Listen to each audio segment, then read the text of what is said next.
मेरे गुरु महेश्वर शिव को मेरा प्रणाम है। इस कालखंड के प्रथम शिव के शिष्य हम सबों के परम आदरणीय वरिष्ठ गुरु भ्राता साहब श्री के चरणों में मेरा प्रणाम है। शक्ति स्वरूपा माँ नीलम आनंद जी के चरणों में मेरा प्रणाम है। और छपरा के इस स्थान पर उपस्थित आप सभी गुरु भाई गुरु बहन के चरणों में मेरा प्रणाम। महागुरु महादेव की दया से और साहब दीदी का असीम आशीर्वाद, जिसके कारण हम सब के जीवन में शिव गुरु हुए। हम सभी शिव के शिष्य हैं और हर एक शिव का शिष्य हजारों लाखों लोगों को जोड़ता है, महादेव के दिशा में चलने के लिए प्रेरित करता है। आज की ये शिव गुरु संगोष्ठी का आयोजन भी इसी के निमित्त यहाँ के स्थानीय गुरु भाई गुरु बहनों ने मिलकर किया है।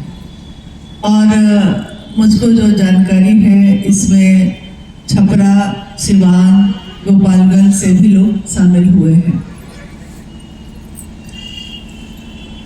ये शिव गुरु संगोष्ठी, जिसमें हम सभी गुरु भाई गुरु बहन आपस में एक साथ बैठते हैं और अपने गुरु के कार्य को, जो हमने आज तक किया है, आगे भी जो हम करने वाले हैं और आज जो स्थिति चल रही है, उस पर विचार विमर्श करने के लिए, आपस में विचार का आदान प्रदान करने के लिए, कौन क्या सोच रहा है, कौन क्या कर रहा है, इसके परे जाकर अपने लक्ष्य के तरफ ध्यान एकत्रित करने के लिए।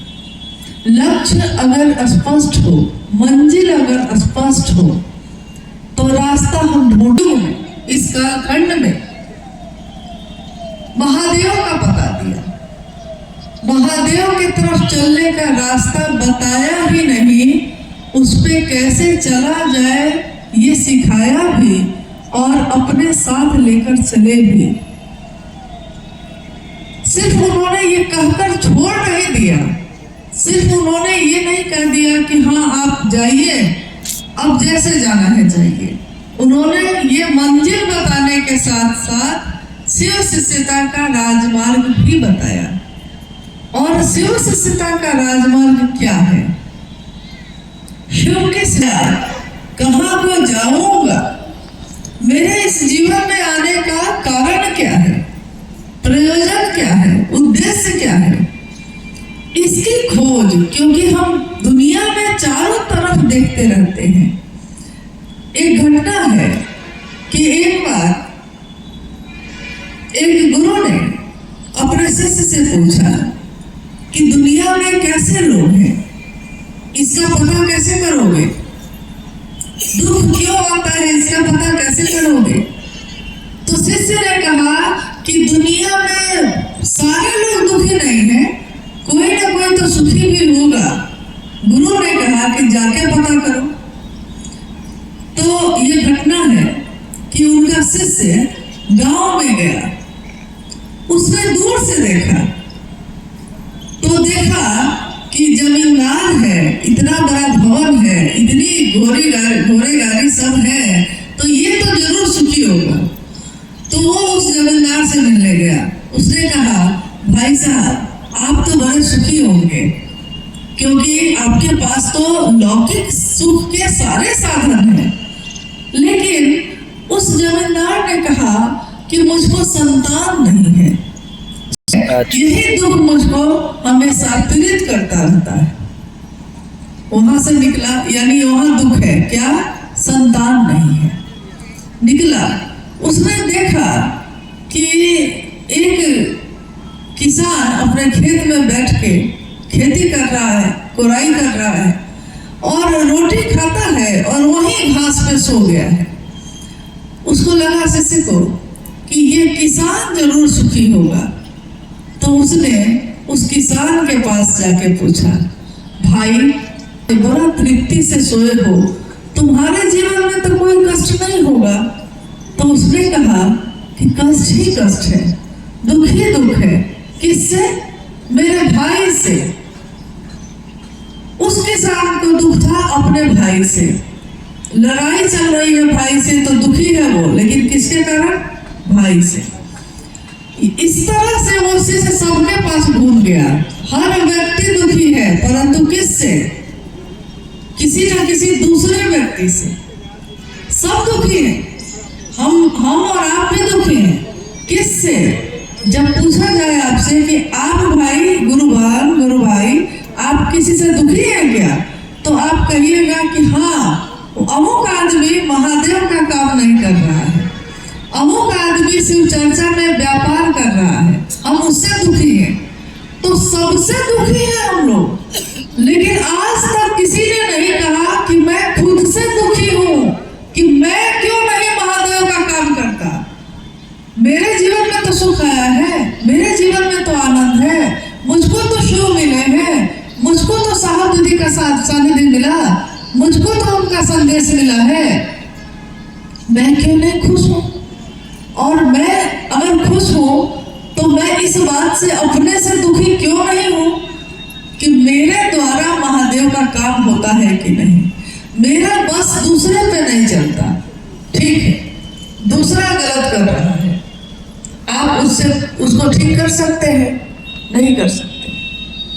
आप कोशिश भी कर सकते हैं, लेकिन कोशिश करने के बाद जब आपकी कोशिश बेकार चली जाएगी, तब आप कहिएगा, थक के हार के सोचिएगा कि मेरी कोशिश बेकार हो गई और मेरे द्वारा ये समस्या का समाधान नहीं हो सकता।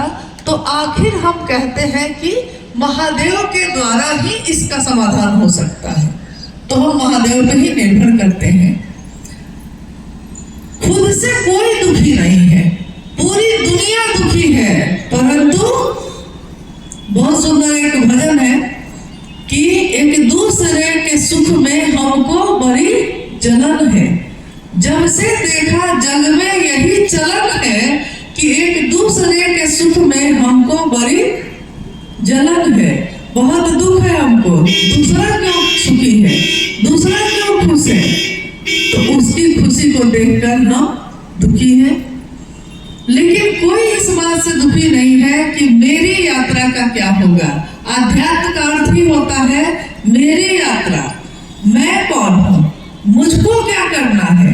दूसरा अगर नहीं करता है तो मैं खुद कर सकती हूँ कि नहीं।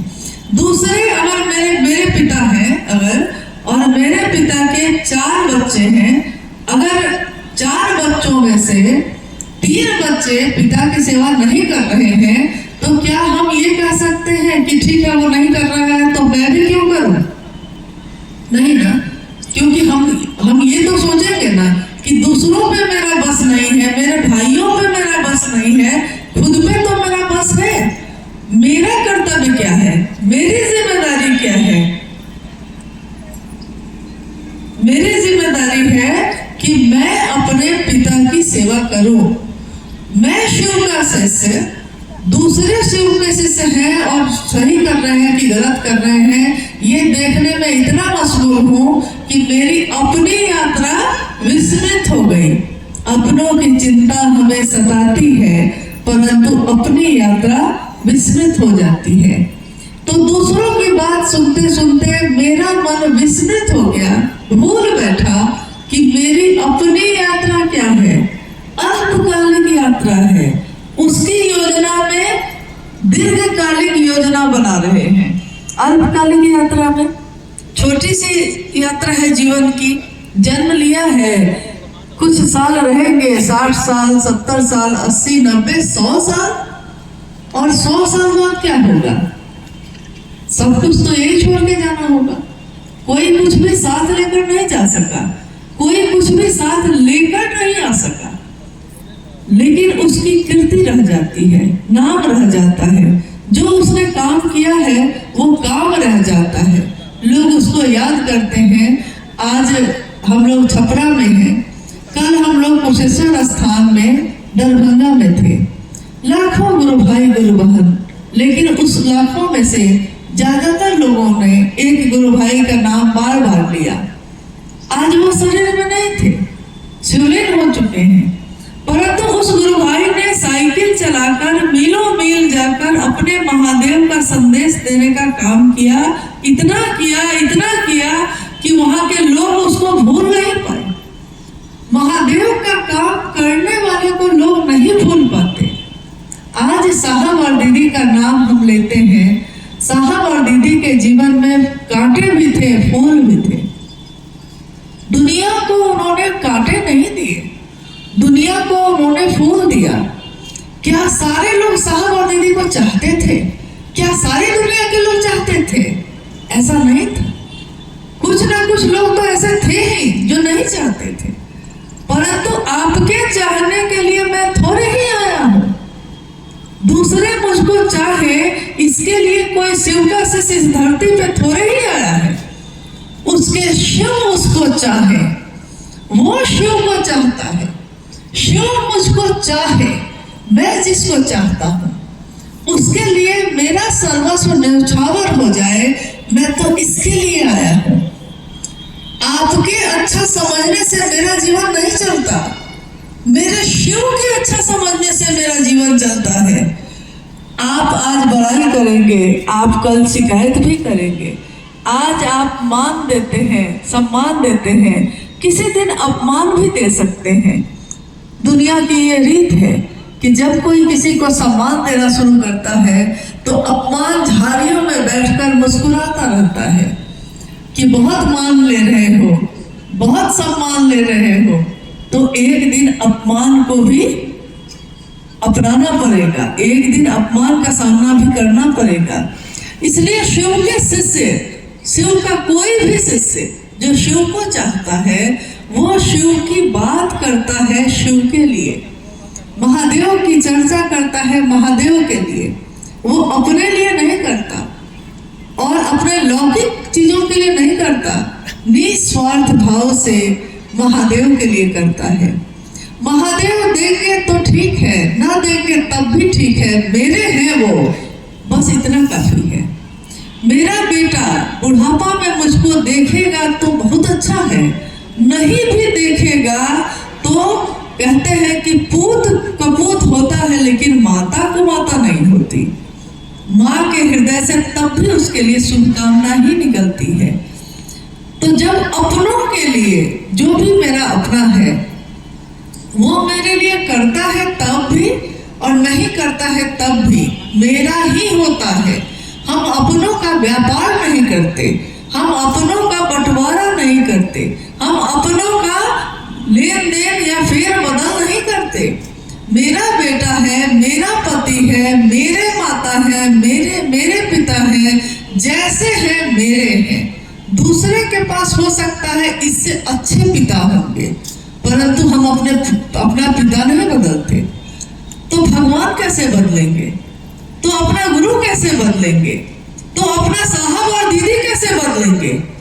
साहब मेरा एक है और न दूजो कोई, जो दूजा साहब कहे सो दूजो कुल का होए। साहब यहाँ एक ही है सृष्टि में और सदैव वही रहेंगे। दीदी नीलम आनंद, जिनकी वाणी से आज भी हमारा मन शिव भाव से आप्लावित होता है, जिनके गाए हुए हरा भोला हरा शिवा से हमारा मन शिव में रम जाता है। याद कीजिए कि हम लोग जब भी गाते हैं हरा भोला हरा शिवा, जब शुरू करते हैं, जब फिल्म के गीत के तर्ज पे बना था ये, परंतु फिल्म का वो गीत नहीं याद आता हमको। फूल तुम्हें भेजा है खत में, फूल नहीं मेरा दिल है, ये नहीं याद आता हमको। बस ये याद आता है कि दीदी क्या गाती थी। तो दीदी ने क्या गाया है? हरा भोला भोला भोला भोला हरा हरा, हरा शिवा शिवा शिवा शिवा हरा हरा।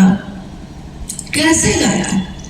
आज लोग बहुत तरह से गाने लगे उसको, अलग अलग तरीके से, अलग अलग धुन में, परंतु मूल धुन तो उसकी एक ही है ना। शिव की शिष्यता की बात करने का मूल तरीका तो एक ही है। आज लोगों के पास अलग अलग तरीके हो गए हैं, लेकिन जब साहब ने शुरू की थी तो वो मूल तरीका तो एक ही था। जब हम गाते हैं, जब भी हम शिव की बात करते हैं, जब भी हम शिव चर्चाओं में हरा बोला गाते हैं, तो हमको किसकी याद आती है? जबकि आप में से बहुत लोग दीदी नीलम जी से नहीं मिले होंगे। बताइए आप में से कितने लोग सशरीर उनसे मिले हैं? कितने लोग शरीर में दीदी से मिले हैं? 2, 4, 5 बस। लेकिन ये बताइए कि जब भी आप गाते हैं हरा बोला, जागरण भजन, तो आप किससे मिलते हैं? उस समय आपको किसकी याद आती है? किसकी? माँ नीलमानंद जी की। माँ के साथ जब भी महादेव का कार्यक्रम शुरू होता था, तो जब भी हम लोगों ने गाया है, सौभाग्य मिला उनके साथ रहने का, उनके साथ हरा बोला की धुन को गाने का और उसमें डूब जाने का। मन महादेव में डूब जाए, शिव की दया की अतल गहराइयों में मेरा मन डूब जाए। हार भोला, हार भोला, भोला भोला, हरा हरा, हार शिवा, हर शिवा, शिव शिव, हरा हरा, हार भोला, हार भोला, भोला भोला, हरा हरा, हार शिवा, हार शिवा, शिव शिवा, हरा हरा, हार भोला, हर भोला। ये शब्द नहीं है, ये सिर्फ गीत नहीं है, इसमें माँ नीलमानंद जी के हृदय के भाव भी शामिल हैं। तो जब भी हम में से कोई शिव का शिष्य इसको गाता है, वो महसूस करता है माँ नीलमानंद जी के भाव को, जैसे हमारा मन उनके मन से मिल जाता है। ठीक उसी तरह जब भी हम किसी को कहते हैं कि मेरे गुरु शिव हैं, आपके भी गुरु हो सकते हैं, ये संदेश है साहब श्री हरिंद्रानंद जी का।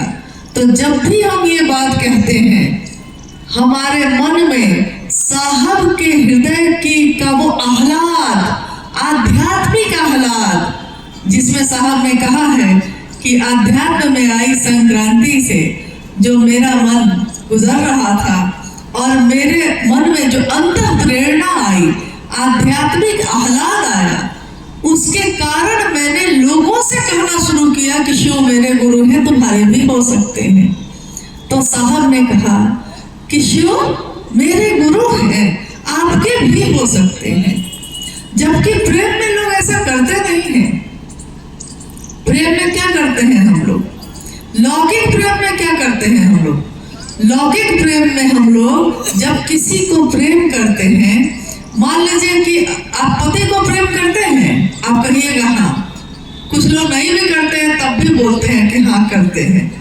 झूठ मूठ में झूठा ही सही, कोई मुझको प्यार कर ले। तो माँ से प्यार है, पति से प्यार है, अपने बच्चे से प्यार है। लेकिन आपका बच्चा अगर माँ से ज्यादा चाची से नजदीक होने लगता है तो माँ को दिक्कत होती है कि नहीं? माँ को लगता है कि मेरा बेटा है और आता है पहले चाची के पास चला जाता है, मेरा है, मेरा बेटा है, तो पहले किसके पास होना चाहिए? माँ के पास होना चाहिए। मेरा पति है और मेरी तरफ नहीं देखता है, दूसरे की तरफ देख रहा है, तो क्या है? कोई तुझको देखे तो जलता है दिल, बड़ी मुश्किलों से फिर संभलता है दिल। तो मेरे पति को कोई दूसरा कैसे देखा, मेरा पति किसी और को कैसे देखा? देखिए, जो लौकिक प्रेम है उसमें संकीर्णता है, उसमें बंधन है। लौकिक प्रेम में हम चाहते हैं कि जो मेरा है सिर्फ मेरा रहे, किसी और का ना हो। चाहते हैं ना? जो मेरा है उसको हम चाहते हैं कि किसी के साथ बांटे, मेरा पति सिर्फ मेरा है बोलते ही रहते हैं।